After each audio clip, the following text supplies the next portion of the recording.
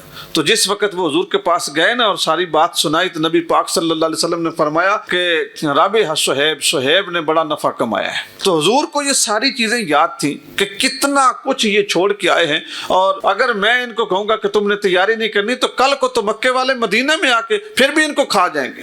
نبی پاک صلی اللہ علیہ وسلم کے جانور مدینے کے لوگوں کے جس چراگاہ میں چرتے تھے، مدینے کی چراگاہ، تو مکہ کے مشرک اس چراگاہ کے اوپر حملہ کرتے تھے، کبھی کسی جانور کو چرا لیتے، کبھی کسی چروائے کو قتل کر دیتے۔ ایک بڑا مشہور و معروف غزوہ ہے، اس کے دو نام ہیں، غزوہ ذی قرد بھی اس کو بولتے ہیں اور غزوہ غابہ بھی اس کو کہا جاتا ہے۔ یہ ایک چراگاہ تھی، اس چراگاہ میں نبی پاک صلی اللہ علیہ وسلم کے اور آپ کے صحابہ کے جانور، اونٹ، بھیڑیں، بکریاں وہ چراتے تھے۔ نبی پاک صلی اللہ علیہ وسلم کے صحابی حضرت سلمہ بن اکوع یہ چروائے تھے اور یہ چراتے تھے۔ مشرکین مکہ نے اس چراگاہ پہ حملہ کیا اور جتنے اونٹ تھے، بھیڑیں تھیں، بکریاں تھیں، سب کو آگے لگایا اور لے کے بھاگ پڑے۔ یہ بڑا تاریخی اور بڑا دلچسپ واقعہ بھی ہے۔ تو رسول پاک صلی اللہ علیہ وسلم کا یہ جو ریوڑ چرانے والا صحابی ہے نا، اس نے ان کی دہشت کو قبول نہیں کیا، ڈرا نہیں ہے۔ ان کے پاس کچھ تیر تھے اپنے دفاع کے لیے اور دشمن سے بچنے کے لیے۔ حضرت سلمہ بن اکوع ان تیروں کے ساتھ پیدل دشمنوں کے پیچھے دوڑ پڑے، جنہوں نے حضور کے اونٹ اور بکریاں مدینے کی چراگاہ سے ہانک لیے تھے، اغوا کر لیے تھے اور دوڑا کے ان کو مکے لے جا رہے تھے۔ اس شخص نے تیروں کے ساتھ ان کا مقابلہ شروع کر دیا، ان کے پیچھے دوڑ پڑا۔ اچھا، یہ پیدل تھے، اور وہ جو آئے تھے حملہ کرنے والے، ان کے پاس گھوڑے تھے، اونٹ تھے، یعنی سواری کے جانور تھے، ان کے اوپر وہ جانوروں کو ہانک رہے تھے اور یہ پیدل تھے۔ دوستو، حدیث پاک میں آتا ہے کہ حضرت سلمہ بن اکوع انہوں نے کم و بیش 32 کلومیٹر، 2-4 کلے نہیں، 2-4 میل نہیں، 32 کلومیٹر تک ان کا پیچھا کیا، پیدل دوڑ دوڑ کے۔ اوپر وہ تیر بھی لگے ہوئے ہیں جسم پہ، کمان بھی پکڑی ہوئی ہے، دشمن کے ساتھ مقابلہ بھی ہے، اور بالکل پتھریلی زمین ہے، کانٹے بھی ہیں، کنکر بھی ہیں، دشمن کا پریشر بھی ہے، رسول اللہ کی امانت کا خیال بھی ہے، اپنی زندگی بھی ہے، اور پاس سواری بھی کوئی نہیں۔ 32 کلومیٹر تک یہ دشمن کے پیچھے دوڑتے رہے، ان پہ تیر برساتے رہے۔ لطف کی بات یہ ہے کہ اس اکیلے صحابی رسول نے حضور کے وہ سارے جانور ان سے بازیاب کروا لیے۔ نبی پاک صلی اللہ علیہ وسلم کو جب اطلاع ملی نا، تو حضور اپنے صحابہ کو لے کے ان کی مدد کے لیے، لیکن اس وقت یہ سارا کچھ کر چکے تھے۔ تو نبی پاک صلی اللہ علیہ وسلم نے ان کے لیے خاص حضور نے الفاظ استعمال کیے۔ حضور نے فرمایا کہ خیر رجالاتنا الیوم سلمہ بن اکوع، حضور نے فرمایا آج کے دن ہمارے پیدل چلنے والوں میں سب سے بہترین انسان سلمہ بن اکوع ہے۔ اب آپ ذرا اندازہ کیجئے نا کہ اتنا سفر۔ اب یہاں پہ ایک چیز اور میں آپ کو بتاؤں گا جو آپ نے سوچنی ہے۔ 32 کلومیٹر کا سفر، یہ فوجی صاحب بیٹھے ہوئے ہیں، آپ ان سے پوچھیں کہ جناب ہتھیار لے کے، تیر کمان لے کے، بالکل بندہ تنے تنہا 32 کلومیٹر دوڑ کر اپنے سے بڑے دشمن کا مقابلہ بھی کرتا ہے، سفر کی صعوبتیں بھی دیکھتا ہے، بھوک پیاس بھی برداشت کرتا ہے۔ یہ آپ ان سے پوچھئے گا کہ اس کے لیے ٹریننگ کتنی ضروری ہے، یا کسی ایلیٹ فورس کے جوان سے پوچھئے، یا کسی SSG کمانڈر سے پوچھئے کہ اس کے لیے کتنی ٹریننگ ضروری ہے۔ تو رسول